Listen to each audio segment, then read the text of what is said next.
Раз, два, три.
Стас, ты включишь мою презентацию? Здравствуйте всем слушателям. Я вас приветствую на семинаре по изменениям в налоговом законодательстве и законодательстве для страхователей. Чуть-чуть вводное слово. Меня зовут Виноградова Анна Павловна, я работаю в Национальной библиотеке, являюсь заведующей сектором предпринимательства. Ну и чуть-чуть расскажу, почему именно мы проводим подобного рода мероприятия. В 2000 году указом главы Республики Коми была создана сеть информационно-маркетинговых центров предпринимательства на базе каждой центральной и районной библиотеки. Было создано в итоге 21 центр. На данный момент функционирует только 17. Основная наша миссия, цель — это, конечно, безвозмездно, но мы оказываем еще и платные услуги населению и предпринимателям. Преимущественно это субъекты малого бизнеса, микропредприятия. За 20-летний опыт работы у нас сложились достаточно прочные партнерские отношения с многочисленными организациями, которые поддерживают бизнес-сообщество. Но в первую очередь мы, конечно же, библиотека, поэтому мы предлагаем всем стать нашими читателями. Вы можете записаться к нам в библиотеку и получать все приятные возможности, которые мы даем. Конечно же, мы предоставляем профессиональную литературу, которую можно взять бесплатно на дом. Почему-то некоторые думают, что библиотека дает платно книжки. Вы можете брать их, читать на дому. Вы можете получить логин и пароль в Литрес и также читать книжки бесплатно. Кроме того, на базе Национальной библиотеки у нас есть самая полная база «Консультант Плюс». Она обновляется у нас еженедельно. Пользование в этой базе тоже абсолютно бесплатно. То есть представляется вам компьютер, за которым вы можете сидеть, заниматься и готовиться к каким-то своим делам и мероприятиям. В 2023 году мы подключились к электронной подписке на достаточно дорогие журналы. Они представлены у вас на экране. Если кто-то из вас заинтересовался к подключению к такой подписке, вы можете подойти ко мне, найти меня, я вас включу в эту рассылку, и вы будете читать эти журналы абсолютно бесплатно. Просто ради примера вам скажу, вот стоимость главбуха стоит 36 тысяч рублей на год. Для предприятия это достаточно большая сумма, не все могут такую подписку потянуть, поэтому мы предоставляем вам такую возможность абсолютно бесплатно. Это наша группа ВКонтакте, то есть вы можете писать нам туда, здесь мы транслируем все наши анонсы, мероприятия. И напоследок наши контакты, если вас заинтересовали какие-то наши услуги, вы можете связаться с нами по контактам, указанным на экране. Проконсультируем настолько, насколько это возможно. По поводу регламента мероприятия. Друзья, сейчас у нас параллель идет трансляция на как раз действующие секторы поддержки предпринимательства по республике. Поэтому просьба, если у вас возникают какие-то вопросы, поднимайте руку после выступления спикера, я к вам подойду с микрофоном и будем задавать вопросы в микрофон, чтобы все слышали вопросы. Ну а теперь перейдем непосредственно к спикерам. Я предоставляю слово заместителю начальника отдела оказания государственных услуг номер 1 ФНС России по Республике Коми Тютюновой Ольге Владимировне.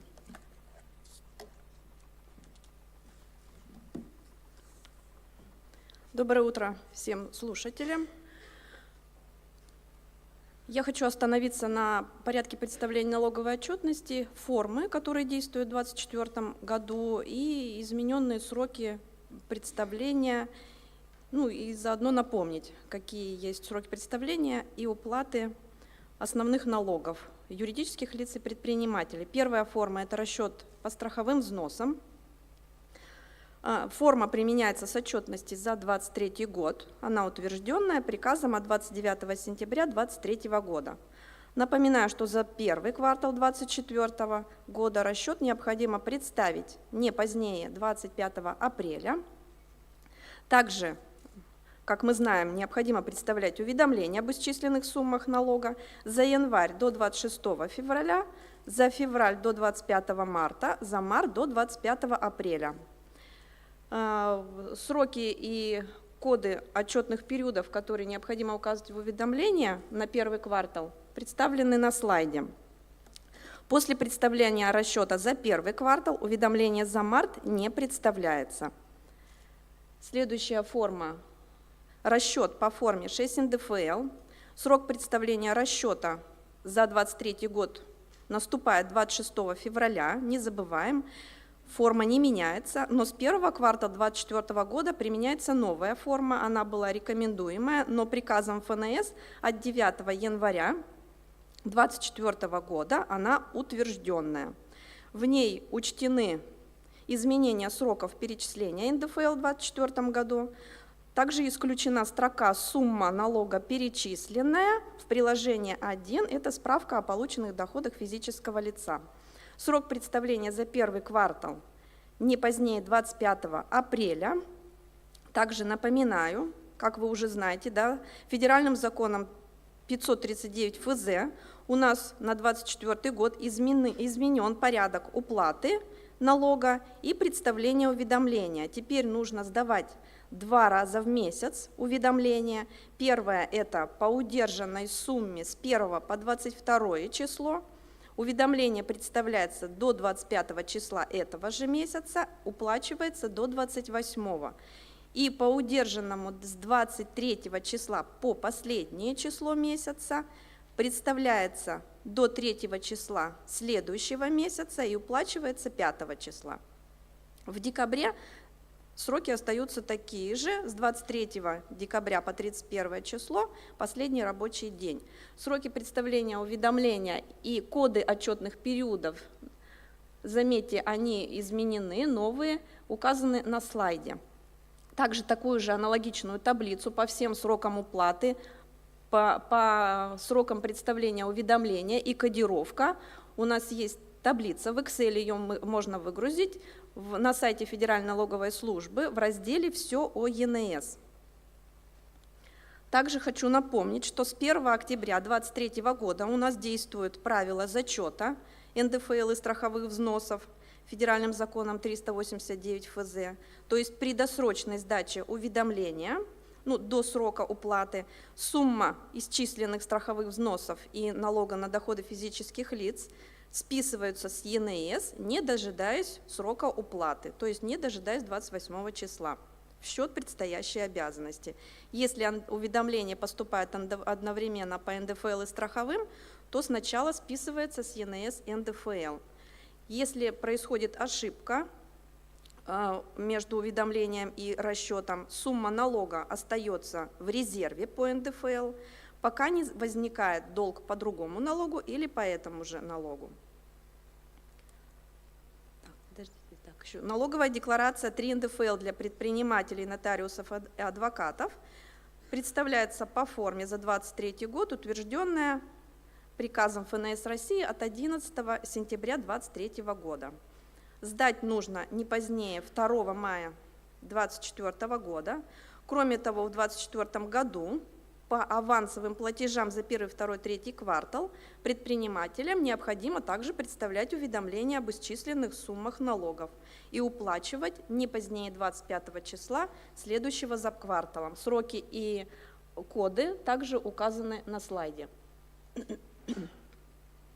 По упрощенной системе налогообложения за 2023 год декларацию следует представлять по форме, утвержденной приказом от 1 ноября 2022.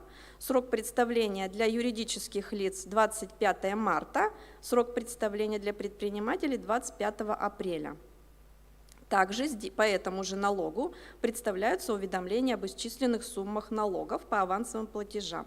Не забываем их представлять, если возникает сумма к уплате. Если не возникают, уведомления представлять не нужно.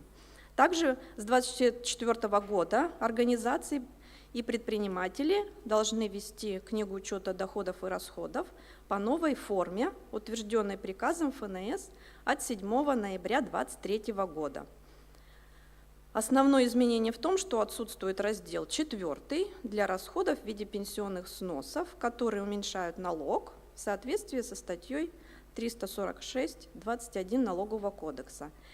Для патентной системы налогообложения Не забываем, что предприниматели могут уменьшить налог по патентной системе на страховые взносы. И в 2024 году, патент все уже получили на 2024 год, можно представить уведомление даже уже сегодня, чтобы пересчитать налог уже заранее на весь год. Документ представляется по утвержденной форме, можно представить лично, почтой на бумажном носителе, или электронно по ТКС, или через личный кабинет, но с использованием квалифицированной электронной подписью. Также напоминаю, что с 1 октября 2023 года у нас есть контрольные соотношения по уведомлениям об исчисленных суммах налогов. То есть если цифры в уведомлении не сходятся, то документ считается непредставленным полностью или частично. Уведомление об отказе приходит, если это по ТКС или через личный кабинет, то не позднее следующего дня, и через 10 дней, если вы представили на бумаге. В перечень контрольных соотношений входит неверное указание КБК, по которым может быть представлено уведомление, если есть несоответствие КБК и коду отчетного периода. Также для представления уведомления, если меньше даты начала срока представления, то уходит отказ. Например, по страховым взносам за январь, кодировка 21.01, дата представления обязательно должна быть больше или равна 1 января, за февраль больше 1 февраля. По НДФЛ в связи с новыми двухсроковыми начислениями и уплатой в месяц, при кодировке за январь 21.01 за первую часть января дата должна быть обязательно больше 1 января, за вторую часть января больше 23 января. Также неверное указание кода АКТМО, неверное заполнение года, то есть меньше 23 года не должно быть, или ранее уже представлена декларация, за исключением декларации по налогу на имущество организации. То есть если вы декларацию уже представили или расчет, уведомление корректировать или представлять уже нет смысла, оно просто не сядет. Представлено уведомление с минусом, то есть минусовой суммы не должно быть, кроме упрощенной системы налогообложения. Также идет контроль на неверное указание значения КПП. Дальше постановлением правительства от 26 декабря у нас до 31 декабря 2024 года продлевается действие моратория по начислению пени при отсутствии уведомления об исчисленных суммах налогов. То есть пени продолжают не начисляться. С 2024 года платежные поручения вместо уведомления со статусом 2 отменены. Все налоги платятся единым налоговым платежом. Единая платежка, единые реквизиты. Исключения есть, это НДФЛ с выплат иностранцам по патентам, различные виды пошлин, административные штрафы, полный перечень налогов, которые уплачиваются единым платежом и которые уплачиваются не на единый налоговый платеж, можно скачать также в разделе ЕНС на сайте Федеральной налоговой службы. Образец платежного поручения единым налоговым платежом изображен на слайде. Он единый, у вас только будет отличаться строка ИНН, КПП, налогоплательщик и сумма. Все остальное едино. В настоящее время хочу заметить, что особенно предприниматели до сих пор перечисляют налоги, в том числе фиксированные страховые взносы по платежкам, которые платились в 2023 году. В начале года мы всем раздавали платежки, их использовать нельзя, потому что там указан КБК страховых взносов. То есть, еще раз говорю, КБК единый, он заканчивается на 40510, и статус платежки должен быть 01. Для удобства можно использовать онлайн-сервисы с автоматическим заполнением реквизитов. Это личный кабинет юрлица, предпринимателя, физлица. В личных кабинетах достаточно нажать кнопку «Пополнить» или «Оплатить». Также можете использовать свою учетную систему или сервис у нас есть на сайте Федеральной налоговой службы «Уплата налогов и пошлин».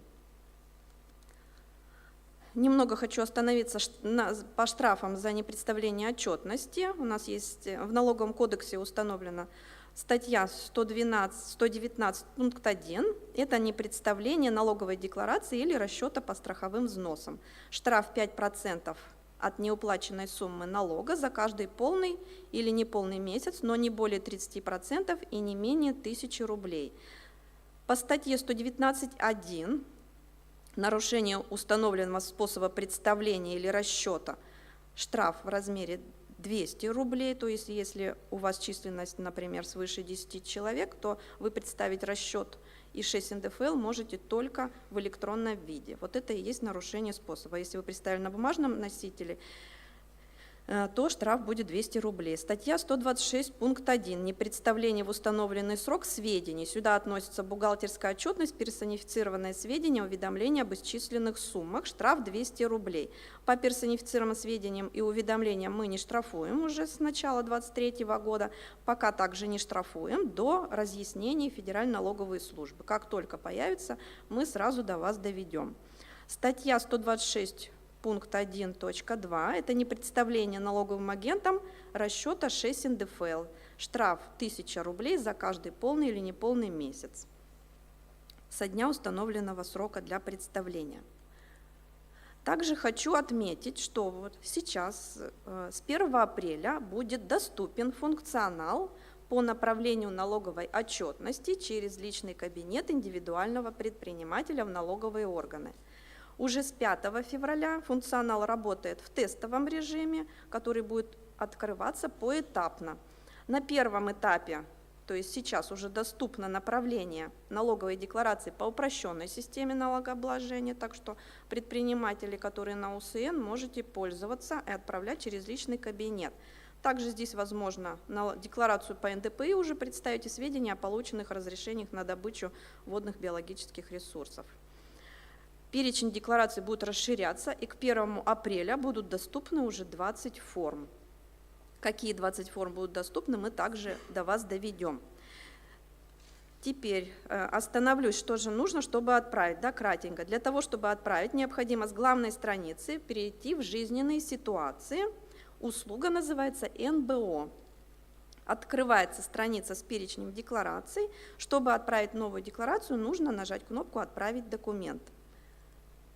Подготовить заранее файл в формате XML. Можно использовать нашу программу «Налогоплательщик UL», которая доступна для скачивания на сайте Федеральной налоговой службы в разделе «Программные средства». Через кнопку «Загрузить файл», выбрать файл, прикрепить файл в формате XML, подписать, нажать кнопку «Подписать» и «Отправить». Все достаточно просто. Также хочу... Те, кто еще не подключены в нашей группе в соцсетях Федеральной налоговой службы, хочу предложить подключаться в группы «Одноклассники» и ВКонтакте, где просматривать актуальные изменения, сразу же публикуются в доступном виде. Пожалуйста, подключайтесь. Все, спасибо большое за внимание. Ольга Владимировна, спасибо. У кого-то есть вопросы к выступлению? Сейчас, секундочку. Добрый день. Вот скажите, при отправке отчетности через личный кабинет с 1С можно будет выгружать или только Да. с Любой налогоплательщика? XML-файл. Любой, да? Да. Любой. Спасибо. Еще будут у кого-то вопросы?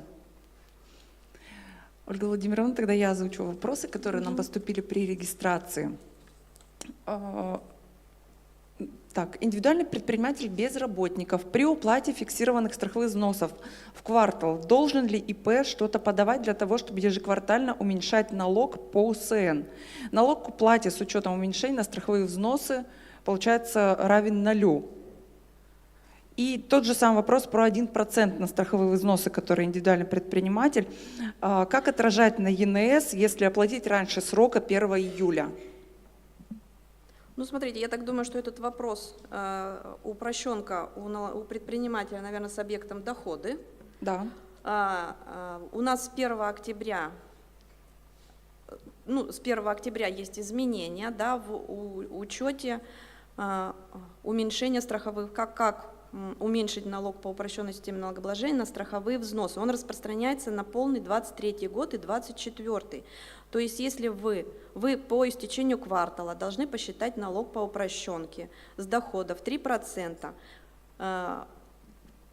уменьшить на страховые взносы, не на уплаченные, а на исчисленные. У нас сумма заранее уже известна, на 2024 год 49 500. Вот учитываете эту сумму страховых взносов, уменьшаете, если налог к уплате 0, ничего представлять не нужно. Это я уже до этого говорила, да, про уведомление, когда рассказывала. Если сумма налога по упрощенке к уплате 0, уведомление представлять не нужно. По налоговому кодексу предприниматель на упрощенке самостоятельно исчисляет налог. Спасибо большое. Еще. По 1%. Да, по 1%. Если вы оплачиваете досрочно, ну, то есть также и касается страховых взносов фиксированных, если вы уплачиваете досрочно, оно просто копится в вашем кошельке на ЕНС, просто эта переплата копится до наступления срока уплаты. То есть на них тоже ведь также можно уменьшить сумму на них тоже упрощенки? можно уменьшить, да. Просто здесь как отражается на ЕНП, если оплатить раньше. Оно просто будет в переплате у вас. Спасибо. Еще поступил вопрос.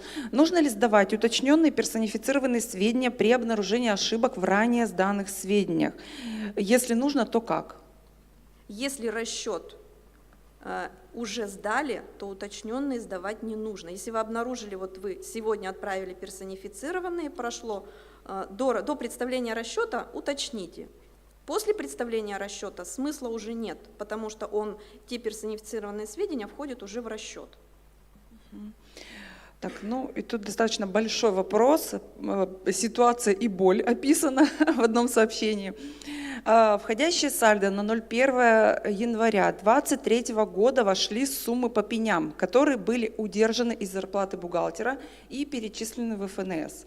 В дальнейшем ФНС расчет пени stornировала, и сумма повисла на счете налоговой. Налоговая по заявлению вышеуказанную сумму не смогла вернуть учреждению в декабре 2022 года, отказала казначейство, так как в назначении платежа ФНС сформулировала неправильно. Возможно ли сейчас вернуть эти деньги обратно на счет учреждения по заявлению? Как правильно заполнить заявление на возврат? Ну, у нас заявление на возврат, форма в настоящее время утвержденная. Статья 79 Налогового кодекса, форма 111-25-42. Она называется «Заявление путем распоряжения путем возврата». Эту форму можно заполнить как в личном кабинете.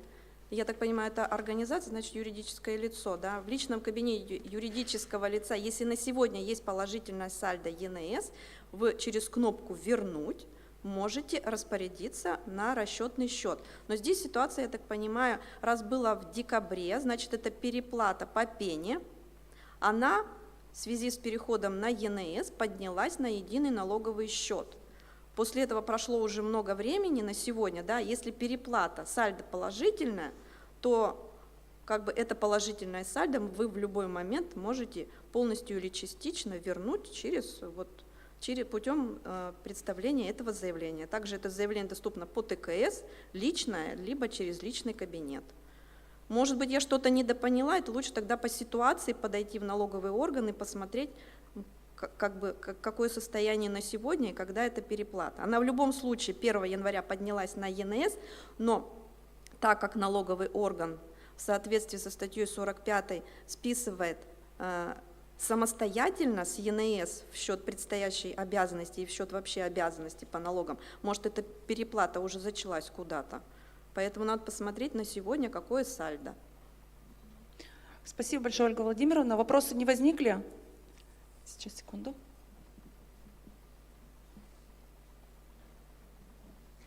Подскажите, персонифицированные сведения за последний месяц квартала надо сдавать? В кодексе написано надо, ФНС говорит, что можно не сдавать. За последний месяц вы же представите расчет, Да. дата совпадает, поэтому… А в кодексе не планируются изменения? Ну, смотрите, их вносили для того, чтобы мы заранее располагали сведениями о персонифицированных сведениях. Так как срок совпадает, то здесь понятно, что в них смысла не имеет. Они дублируются в расчете, поэтому не надо представлять. Можно не сдавать. Хорошо. И еще вопрос по уменьшению упрощенки. Вы уже сказали, что в первом квартале можно уменьшить сразу на всю сумму 45 900. Да. Реально в первом квартале на всю сумму Да. годовую можно уменьшить? Да.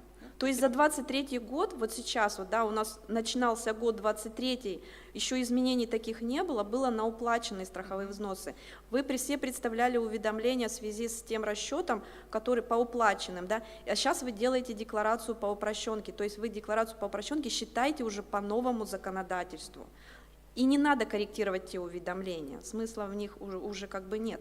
Ту декларацию, которую сейчас составляете, уже учитывайте, что за первый квартал можно уменьшить всю сумму и страховые взносы 1% на 2024 год. Если есть задолженность по страховым за 2022 год, за 2021 год, эту тоже и оплатили в 2023, на эту сумму тоже можете уменьшить в декларации за 2023 год. Спасибо. Спасибо большое. У кого-то есть? Да, конечно. Добрый день. Хотела поинтересоваться. Вот были начислены пени, мы их видим в личном кабинете. Вот. Но куда можно позвонить, чтобы разобраться с этими пенями? На что они были начислены и за какой период? В принципе, можно написать, надо посмотреть какие-то пени. Может быть, это пени были, которые в начале года, они на программным продуктом у нас начислялись и потом stornировались. Запросите акт сверки, там есть раздел КБК пени. Если там по строке начислено и уменьшено, с учетом начислено и уменьшено уходит в ноль, значит у вас пени не начислены. Если все-таки идут начислено больше, чем уменьшено, то тогда можете запросить в произвольном виде, направить обращение, просим предоставить карту расчета пени. Можете так сделать. Но сначала запросите сверку, действительно ли эти пени у вас есть. И не пересчитаны, не убраны. Ну. А обратно вернулись на единый налоговый счет, тогда запросите карту расчета пени. Спасибо большое, Ольга Владимировна. Мы перейдем к следующему спикеру.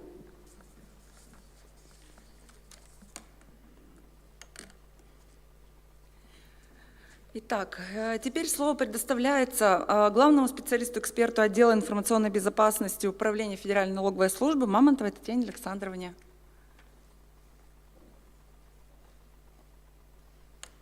Спасибо, да, можно?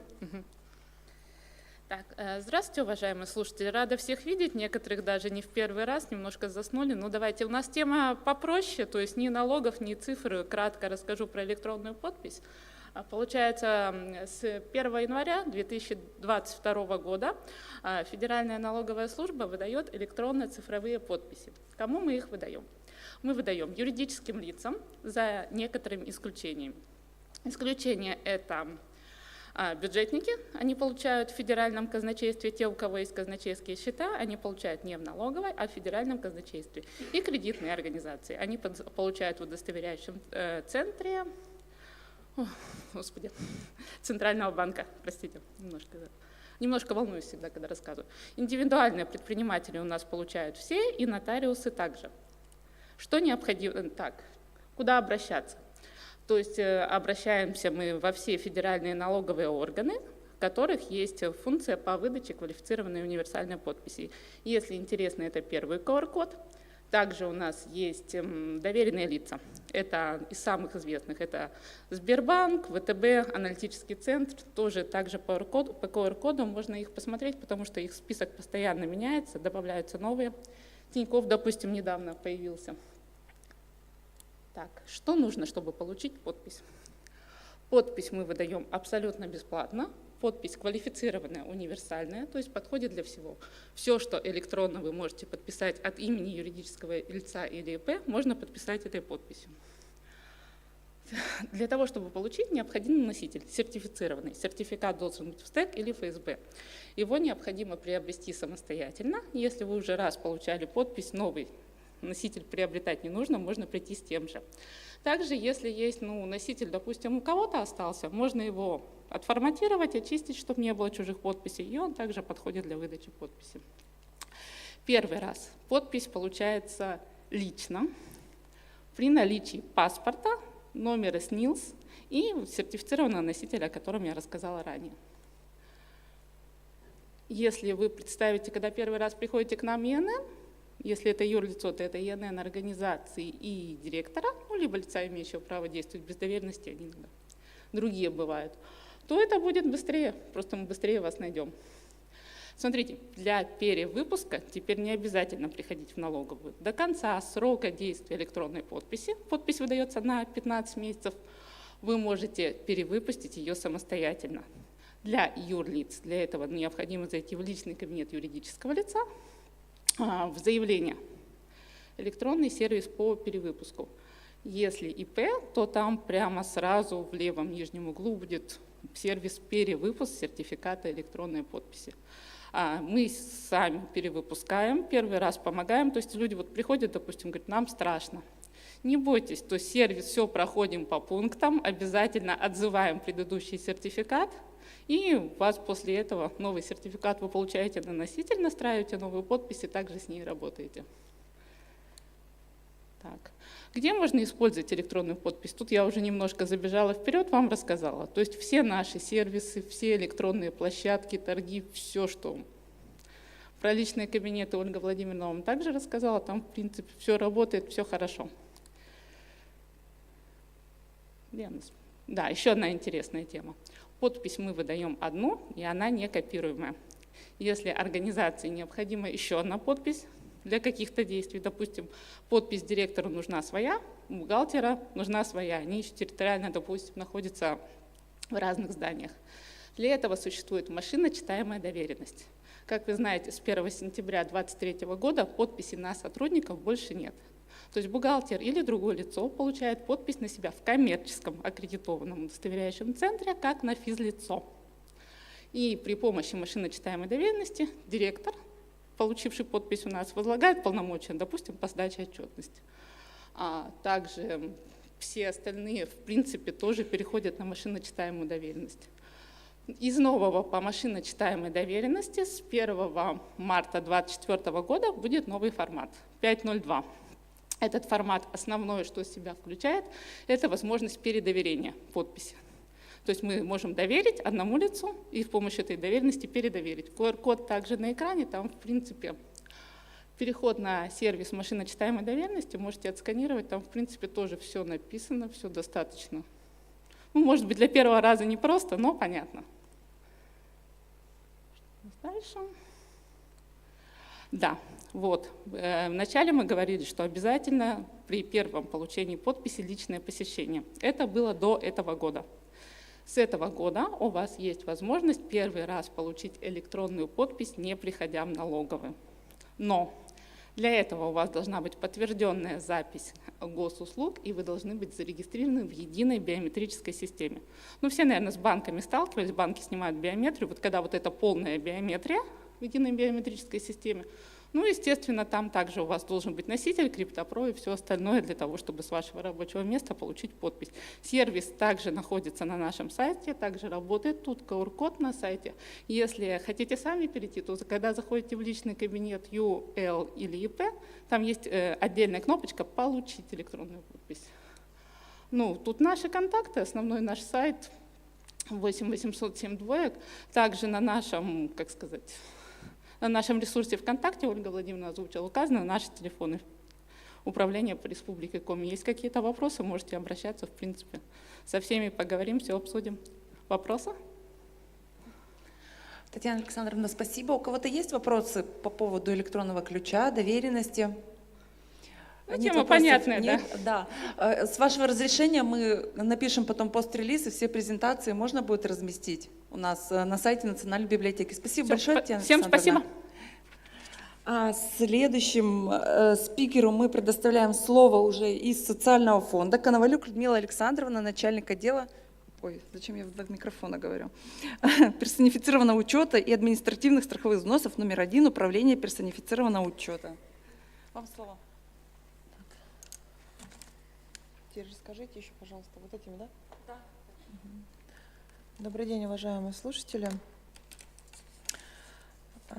Давайте, так как уже все умеют представлять отчетность по форме ИФС-1. Очень кратко, быстренько расскажу, какую мы все-таки представляем отчетность, какие разделы и с какой периодичностью.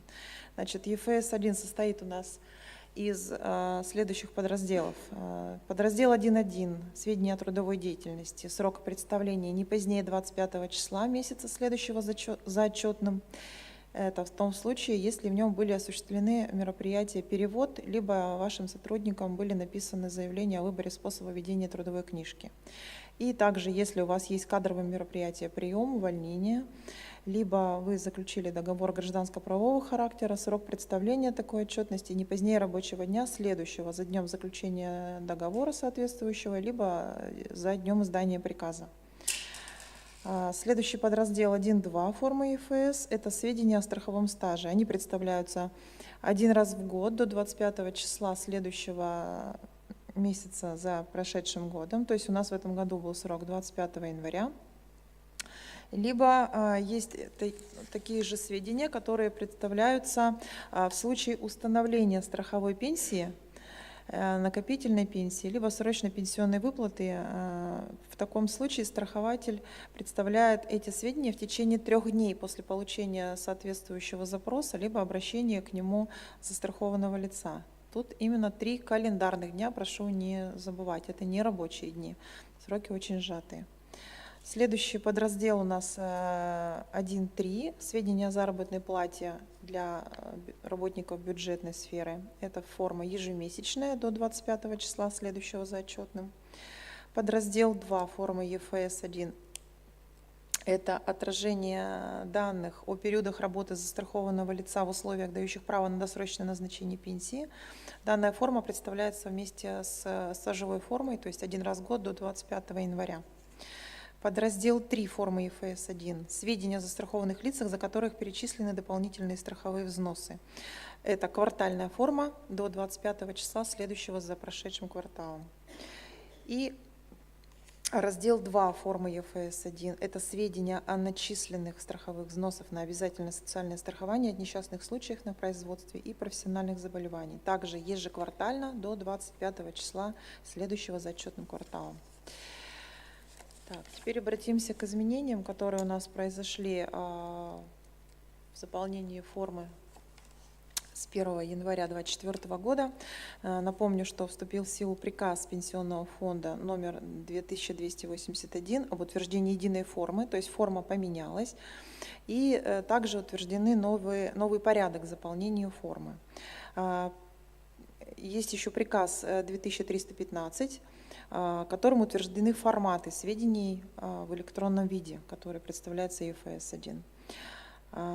При этом утратили силу постановления Пенсионного фонда от 2022 года 245П и 246П, которыми ранее были утверждены действующая форма в прошлом году и порядок ее заполнения.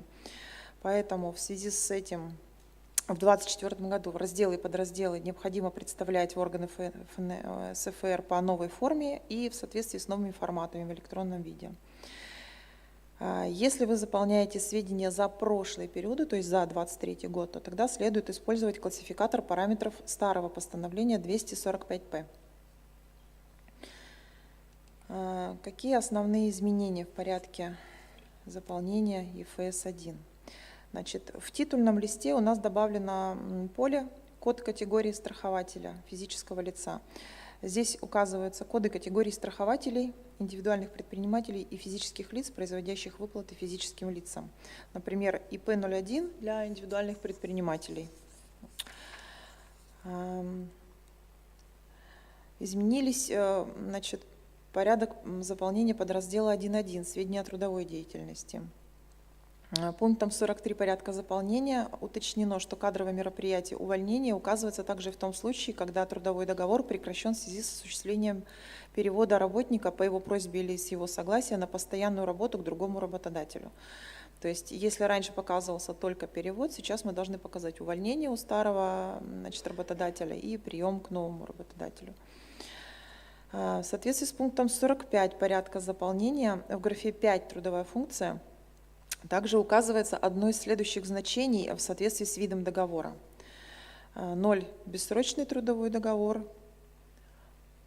0.1 трудовой договор по совместительству и так далее. Вот все виды трудовых договоров тут указаны. Данные слайды вам также будут направлены, и в порядке заполнения вся эта информация тоже отражена очень доступно, можно будет посмотреть. Этот параметр, про который я сейчас говорю, он обязательный для заполнения. Без его заполнения файл на отправку у вас просто не сформируется. Далее, значит, пунктом 46 добавлены новые коды, которые используются для заполнения в графе «Код выполняемой функции». Для договоров гражданско-правового характера перечень кодов видов договоров ГПХ дополнен двумя новыми видами – ДГПХ ФЛНС и ДАФТ ФЛНС. Это, значит, для таких договоров, в соответствии с которыми страхователь обязан уплачивать страховые взносы на обязательное социальное страхование от несчастных случаев. То есть это выплачивается не во всех договорах. Добавилось для силовых ведомств, в отношении которых установлены особенности представления сведений о трудовой деятельности, код ОСОП. И также введены новые коды, которые предоставляются с кадровым мероприятием прием и перевод в соответствии с определенным режимом работы. Например, дистанционная работа, ДИСТ, работа на дому или работа на условиях неполного рабочего дня или неполной рабочей недели. Так, далее еще в сведениях о трудовой деятельности уточнены правила заполнения для кадрового мероприятия переименования. Ранее у нас мы просто указывали переименование и указывали, какой страхователь переименован там с другим наименованием. Сейчас у нас предусматривается 2 строчки заполнения, то есть в графе 3 вы указываете переименование и указываете 2 регистрационных номера, старый и новый. В данном случае здесь 2 одинаковых номера, потому что переименование произошло без изменения номера вот этого регистрационного в пенсионном социальном фонде. И в графе 5 указывается, что такое-то предприятие переименовано в такое-то. Вот этот вид заполнения может быть применен также и к мероприятиям, которые произошли у вас в 2023 году, если по каким-то причинам вы ранее не представили это мероприятие по переименованию. Для чего это нужно? Часто работники, устраиваясь на одну организацию, на работу в одну организацию, далее предприятие, например, переименовывается, меняется регистрационный номер и так далее, и эти кадровые мероприятия просто страхователь нам не представляет. И в таком случае, увольняется сотрудник, например, уже из новой организации. И в данном случае у него будет подтягиваться при увольнении факт осуществления работы вот у того первого страхователя, который был первоначально, куда он был принят. Поэтому обязательно вот это вот переименование обязательно нужно показывать. Иначе у нас застрахованные лица теряют некоторые свои права в дальнейшем.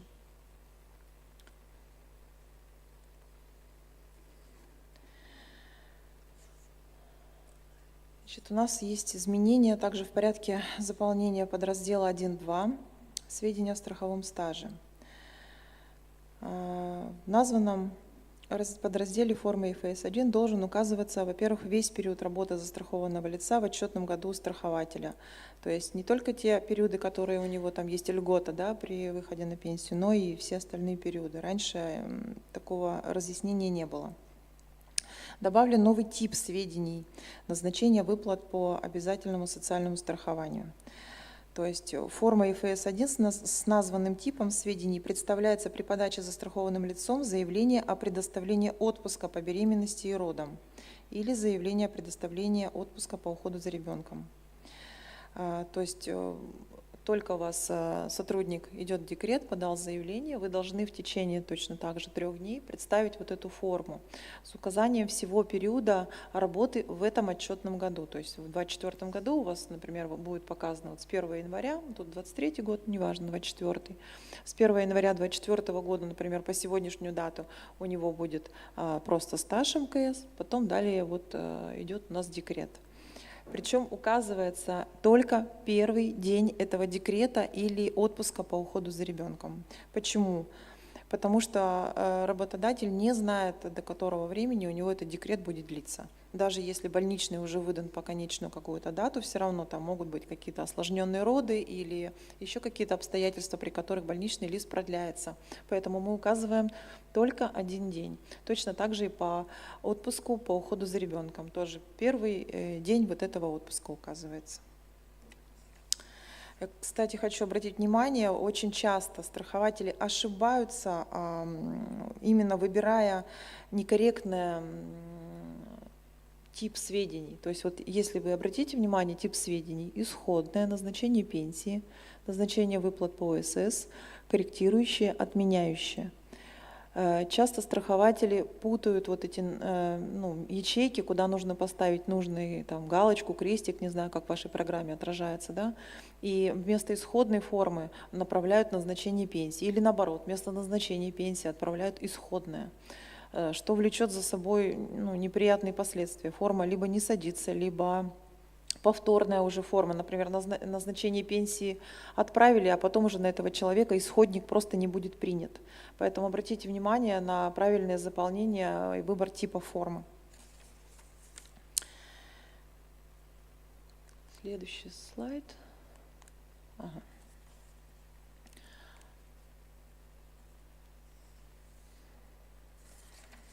Наверное, еще нет.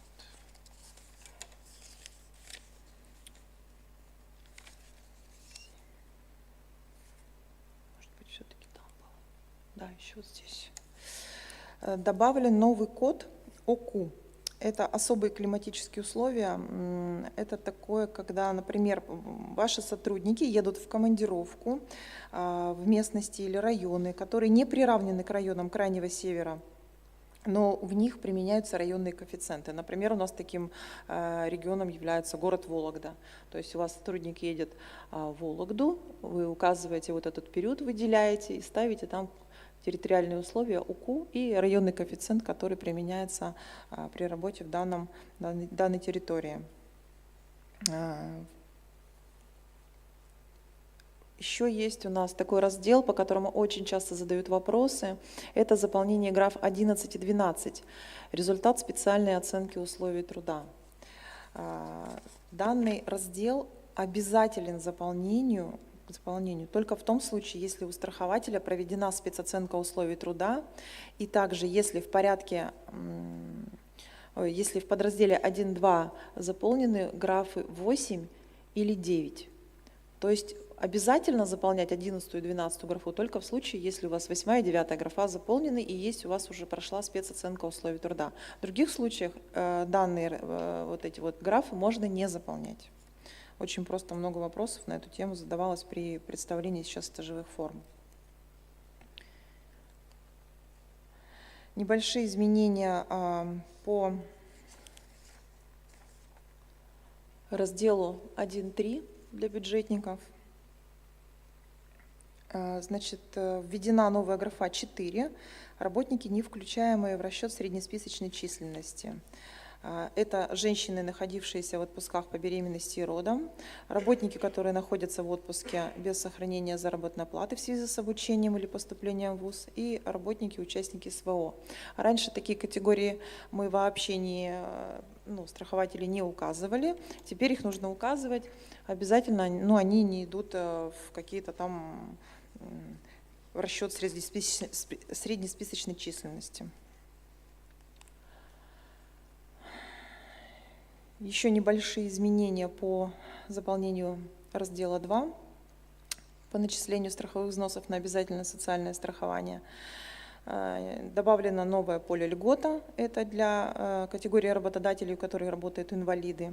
И также в подразделе 2.1 и подразделе 2.1.1 изменены наименования графы 4 с наименованием на начало отчетного периода на наименование на конец предыдущего отчетного периода. То есть небольшие такие изменения, которые просто сути не меняют, просто название изменилось.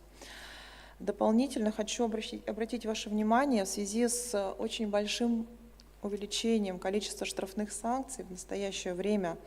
в связи с несвоевременностью представления отчетности, в связи с представлением недостоверных каких-то сведений, ну, в силу каких-то, допустим, упущений, да, у страхователя, хочу вот обратить ваше внимание. У нас есть две меры ответственности за нарушение законодательства, за нарушение 27 ФЗ. Это ответственность страхователя и ответственность административная должностного лица.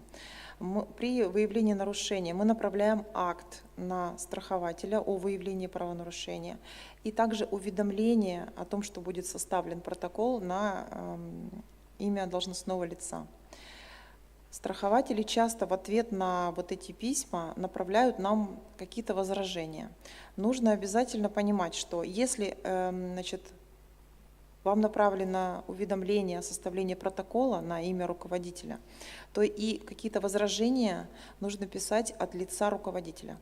Потому что очень часто страхователи не понимают, пишут от лица именно там организации.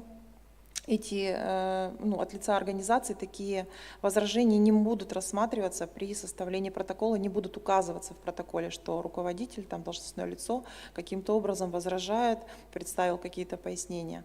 И точно так же при рассмотрении акта, при принятии решения, да, о привлечении либо об отказе в привлечении, обязательно, если приходит представитель от организации, он приносит доверенность от имени юридического лица. Если приходит представитель от имени руководителя, да, на составление протокола, то тогда тоже представляет свои интересы в соответствии с доверенностью, причем так как это физическое лицо, доверенность должна быть заверена нотариально. Либо в его присутствии не будет возможным составление протокола, как в присутствии представителя. Также прошу обратить внимание на сертификаты вашей электронно-цифровой подписи, которые вы подписываете в вашу отчетность. У вас есть срок действия сертификата, и часто страхователи там где-то забывают, где-то не успевают по каким-то причинам обновить эти сертификаты. То есть вот у вас сегодня, например, заканчивается действие одного сертификата, с завтрашнего дня у вас должен быть обязательно другой сертификат. Для чего это нужно? Например, вы направили отчетность, ну пусть будет 24 января. Срок представления до 25-го. А 25-го у вас истекает срок действия этого сертификата.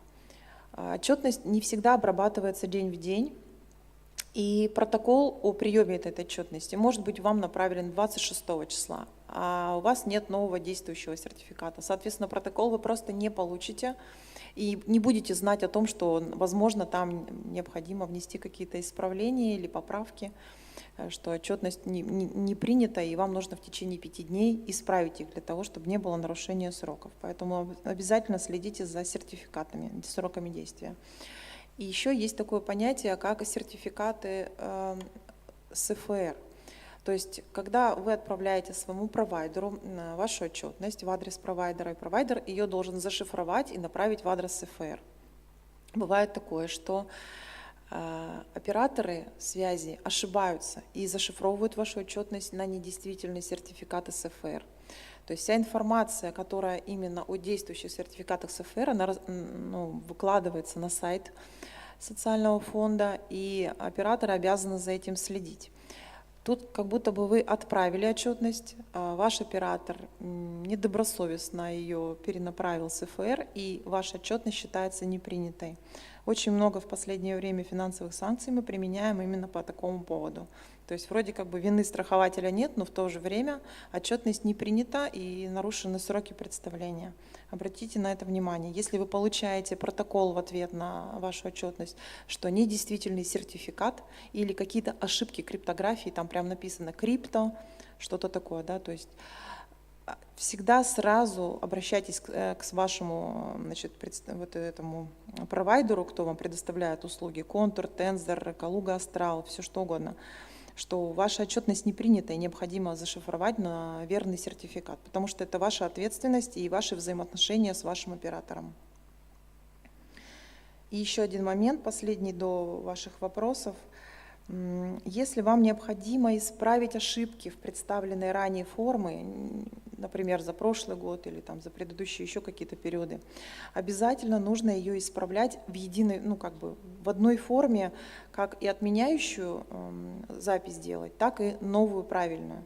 То есть вот вы, например, ошиблись датой составления договора ГПХ, направили ее, например, у вас там указано, пусть будет 1 февраля, а вам нужно указать 5. Значит, вы отправляете точно такую же запись, как отправили ранее, с признаком отмены с 1 февраля, и тут же второй строчкой направляете верные сведения, то есть с 5. Иначе это не будет признаваться самостоятельным исправлением ошибки, и за 5 февраля вас оштрафуют. То есть как будто вы заново представили несвоевременно. То есть исправление должно быть в одной форме.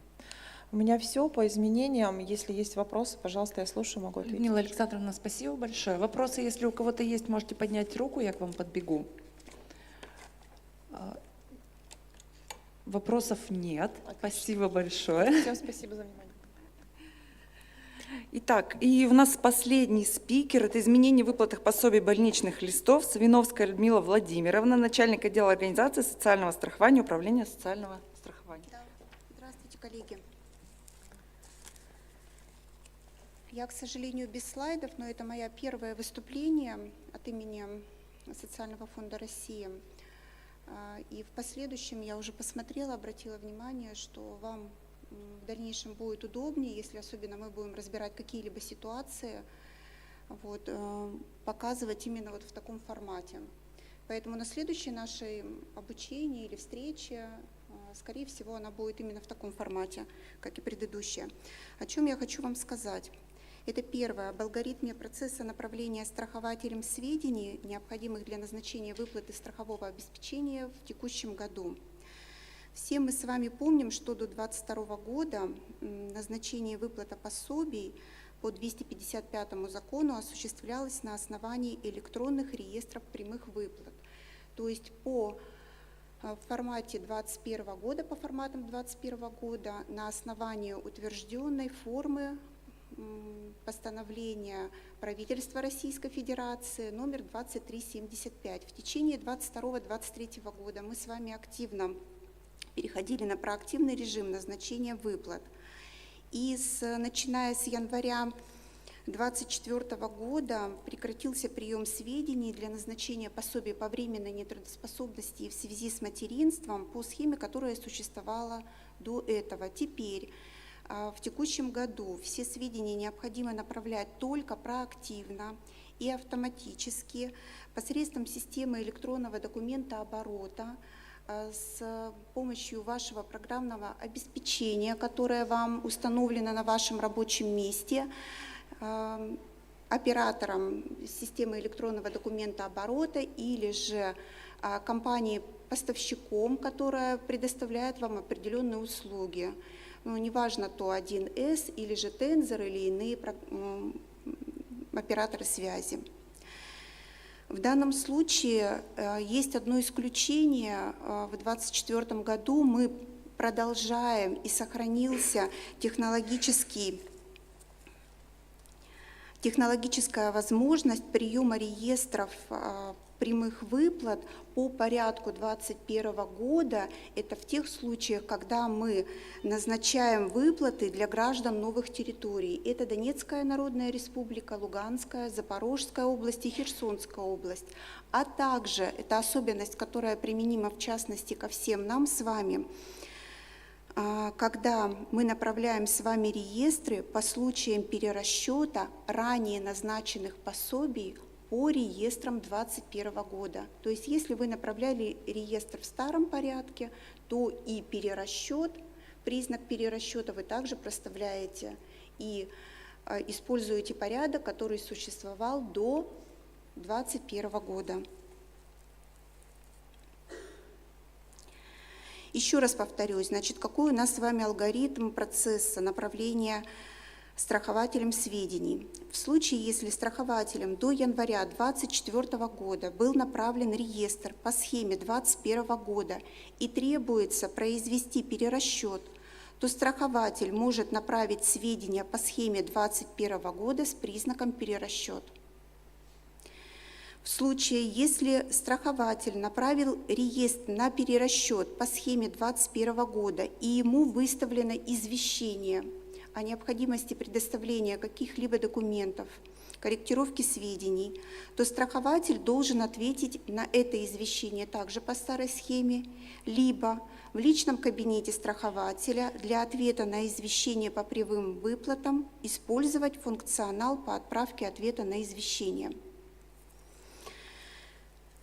В случае, если вами направлены сведения через ФК «Проактив» и выставлено извещение, то вы также должны направить ответ на извещение через ФК «Проактив» с сообщением номер 101. В случае, если вами направлены сведения через ФК «Проактив» и требуется провести перерасчет, то страхователь должен направить инициацию перерасчета через ФК «Проактив» с сообщения с типом 109 с обязательным указанием «Признак перерасчет». Вот во всех этих случаях при соблюдении алгоритма сведения, которые вы нам направите, они будут приняты, ну и в дальнейшем обработаны. Тут важно понимать, что у вас остается обязанность проверить полученные сведения, при необходимости их скорректировать, дополнить эти сведения недостающими данными и направить в качестве ответа запрос к нам для обработки сведений. Следующая информация, она касается внесения изменений, таких, которые вы можете посмотреть в любой справочно-правовой системе. Это касается прежде всего изменения минимального размера оплаты труда. Федеральным законом от 27 ноября 2023 года номер 548 ФЗ минимальный размер оплаты труда установлен в сумме 19 242 рубля. С учетом коэффициента, применяемого на территории Сыктывкара, это 23 090 рублей 40 копеек. Также немаловажно ответить, что с 1 февраля текущего года произведена индексация пособий.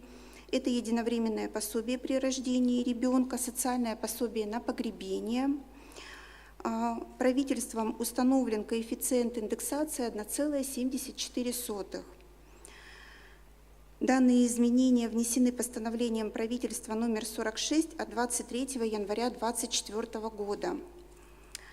Какие еще изменения у нас 2024 года? Это изменения коснулись получения ежемесячного пособия по уходу за ребенком до 1,5 лет. Мы с вами знаем, что в законодательство 255 федеральный закон и 81 федеральный закон о государственных пособиях гражданам, имеющих детей, внесены изменения. Также внесены изменения и в 256 статью Трудового кодекса.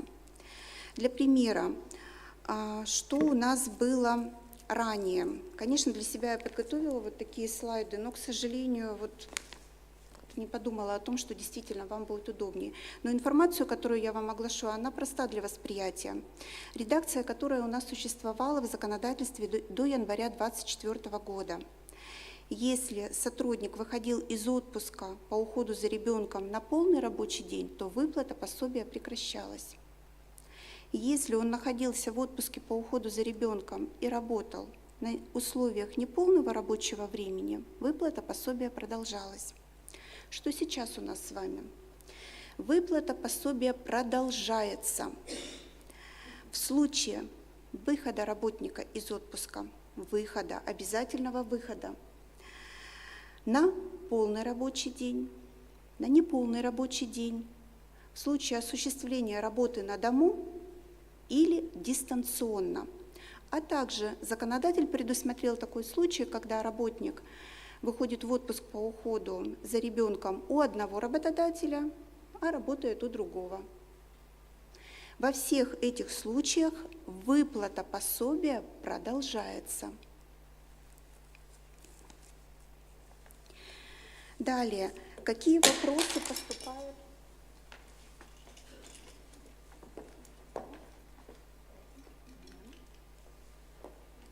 Какие вопросы поступают к нам по данной норме закона?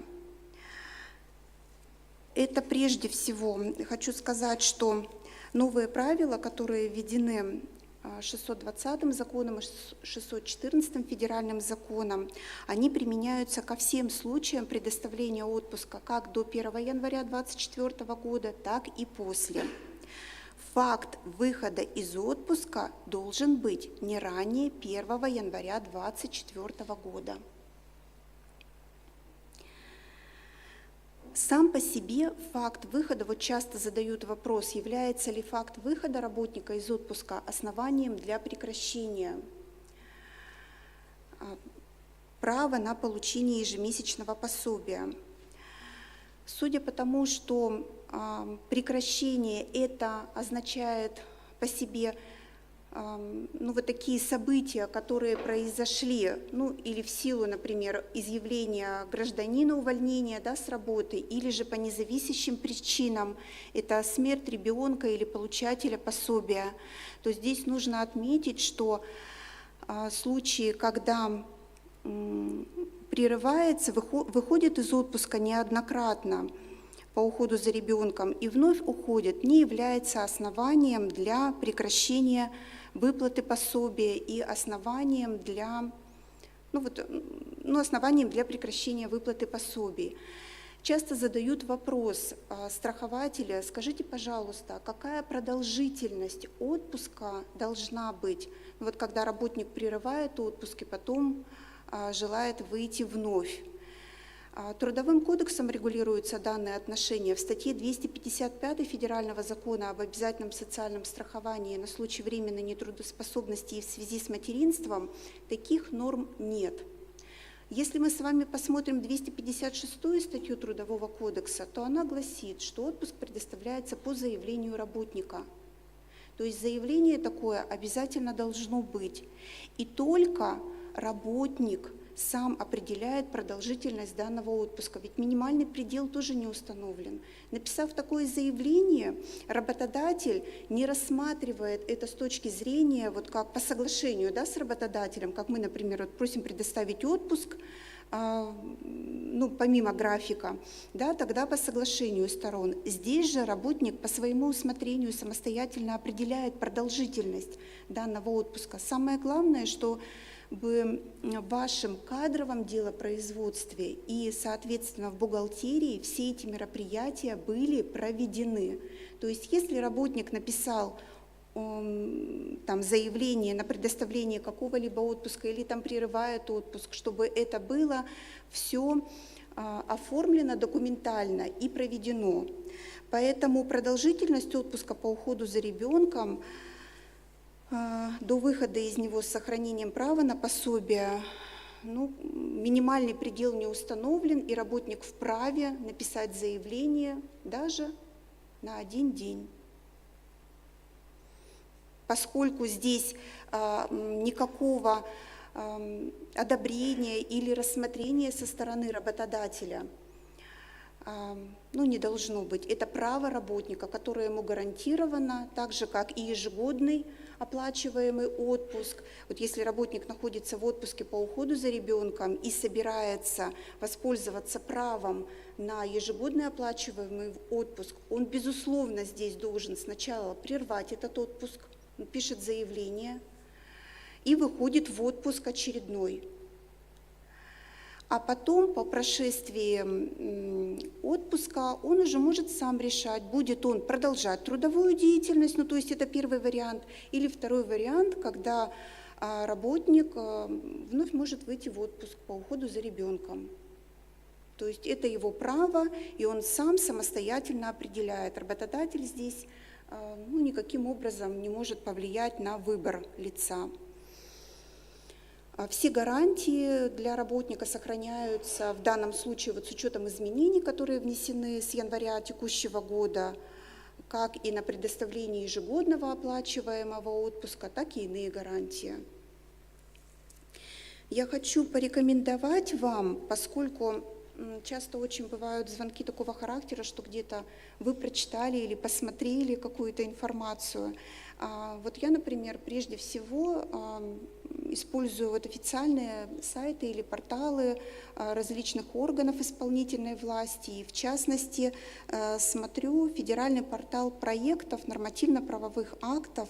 Это сайт regulation.gov.ru. На этом сайте, это официальный сайт, на котором размещается информация о подготовке федеральными органами исполнительной власти проектов нормативно-правовых актов, результатах их, так скажем, общественного обсуждения. Там выкладываются поэтапность принятия акта, что будет происходить с этим документом, какие заключения там необходимы или какие уже есть. Ну, поскольку часто бывают вот вопросы в плане того, вот мы прочитали в интернете, что нам с этим делать? И можно ли это применять? Вот мы со своей стороны, конечно, безусловно, всегда обсуждаем, потому что задаваемые вами вопросы, вот те вопросы, которые поступают в мой отдел организации социального страхования, они очень сложны для разбирательства. И, конечно, вот в такой аудитории нам можно, вот как мы в прошлом году встречались с управлением дошкольного образования, у нас была живая встреча, мы собирались за большим круглым столом и просто проговаривали каждую ситуацию, вплоть до того, что сотрудник, который представляет информацию о ситуации, она понимает, ну, может осветить, так сказать, детально все вопросы, потому что обсуждение каких-то моментов, вот кроме вопросов права, согласитесь, это требует всегда, ну, какого-то глубокого такого обсуждения. Нужно поднять какую-то практику, возможно, применить какую-то аналогию закона.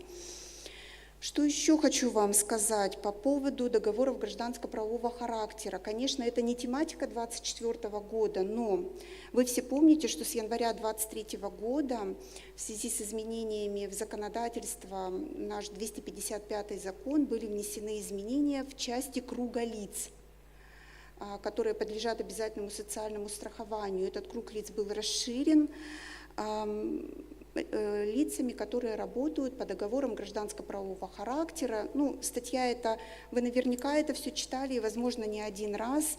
Там не только договоры гражданско-правового характера и иные.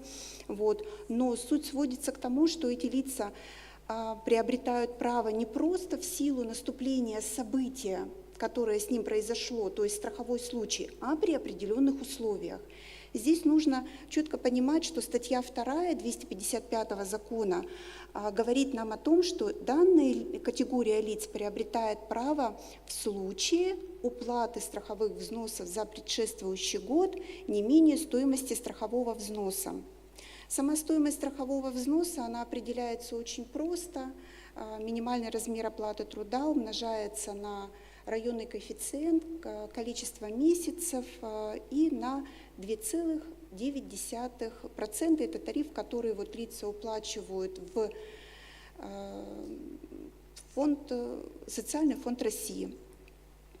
Вот. И что необходимо сказать, что при обращении, допустим, гражданина, вот мы объясняли, в 2023 году, при наступлении страхового случая в 2023 году, безусловно, вопросы права, не то что размера, даже права, они не могли рассматриваться, потому что в 2022 году уплаты страховых взносов не производилось в силу того, что тогда действовало такое законодательство. Начиная с 2024 года данные граждане имеют право на получение страхового обеспечения в определенных размерах, с учетом того, что, если вот будет соблюдено условие. В 2023 году стоимость страхового года составляла у нас 6782 рубля 66 копеек. Вот, и при этом, при соблюдении этого условия человек возможно назначить пособие, в дальнейшем возможно назначить пособие. Единственное, что 12 и 14, как вот выбрать какой метод, каким образом, но если в этом есть необходимость, я даже сегодня готова вместе с вами ну вот обсудить какой-то момент, если он нужен, важен для вас. Если же вы, прочитав нормы статьи 13, в которой пункты 2, 3, 4 для лиц, которые работали у нескольких страхователей, работают страхового случая, работала по договорам гражданско-правового характера, то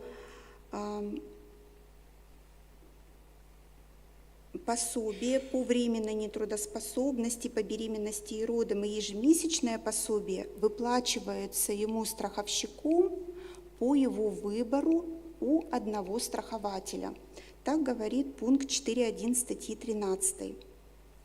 Если же застрахованное лицо работало на момент наступления случая по договорам гражданско-правового характера и по трудовому договору, то пособие по временной нетрудоспособности и по беременности и родам назначается либо по месту, где осуществлялась деятельность по трудовому договору, либо по месту, ну, у двух работодателей, так скажем, и по месту работы по трудовому договору, и по гражданско-правовому, по договору, где осуществлялась деятельность по гражданско-правовому, по договору гражданско-правового характера. Вот, в совокупности, по выбору лица. А ежемесячное пособие назначается по одному страхователю, по выбору застрахованного лица. Вот такая у меня информация. Конечно, возможно, еще раз говорю, что она сложна для восприятия, но если есть необходимость проведения каких-то встреч или обсуждений, мы всегда готовы к тому, чтобы прийти к вам, провести встречу, проговорить конкретные ситуации. Людмила Владимировна, спасибо большое. Поступал один вопрос. Нужно ли заявление от работника на выплату единовременного пособия по случаю рождения ребенка? Ну, единовременное пособие, как вы многие знаете, оно сейчас назначается с помощью ЕГР-ЗАГС, да, такой системы, когда сотрудник ЗАГСа заносит в систему сведения о рождении, актовая запись о рождении. Впоследствии эти сведения дополняются уже с учетом информационных ресурсов Фонда социального фонда России. Это там дополняются СНИЛС ребенка, родителя, а также проверяются факт назначения, неназначения. В этом случае заявление от работника не нужно, то есть не существует заявительного характера. Однако каждый страхователь должен понимать, что если у работника изменились какие-либо данные, то необходимо эти сведения представить в Социальный фонд России. Спасибо большое. У кого-то есть вопросы слушателей? Секундочку. Единственное, что я не знаю, вам ли это будет адресован вопрос или СФР. Вот сейчас налоговая эффективно и активно внедряет систему электронного документа оборота через личный кабинет, что в скором времени позволит налогоплательщикам, я так понимаю, отказаться от использования, ну, категории определенной, отказаться от использования операторов для подачи отчетности, получения требований и дальнейших действий. Предусматривается ли в СФР такая возможность? То есть общение активного, чтобы позволило полностью отказаться от использования оператора, хотя бы субъектом малого предпринимательства. Ну, я могу уточнить этот вопрос. К сожалению, такой информации я не обладаю, разговоры такие, ну вот. Есть, но не в полном объеме.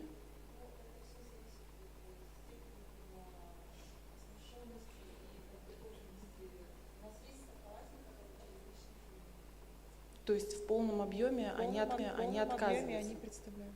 В полном объеме. Спасибо. Да. Спасибо большое. У кого-то есть еще вопросы? Да? Бегу. У меня вот прям практический вопрос, не знаю, сможете ли сразу ответить. Допустим, сотрудница, которая ранее была в декрете в прошлые годы, она сейчас в 2024 году выходит на больничный. В 2021 и 2023 году она частично была в декретном отпуске, в 2022 году полном. Замену лет 23 и 22, на какие годы она может произвести? Вы знаете, этот вопрос у нас сейчас очень активно обсуждается, поскольку это все связано с моментами прекращения и вот связано с увеличением. Единого какого-то мнения у нас на сегодня пока нет, поэтому я ваш вопрос возьму с собой, возьму ваши контактные данные и подготовлю вам ответ полный. Хорошо, спасибо. Со И своей еще один стороны. вопрос. Вот на сегодняшний день по больничным 2024 года приходят запросы с некорректными сведениями о заработке. То есть я вижу, что 4-й квартал ЦФР еще не видит. Это действительно Когда? так. Когда ждем? Это действительно так. Тоже пока не могу ответить вам. Вот, может быть, Елена Александровна подскажет.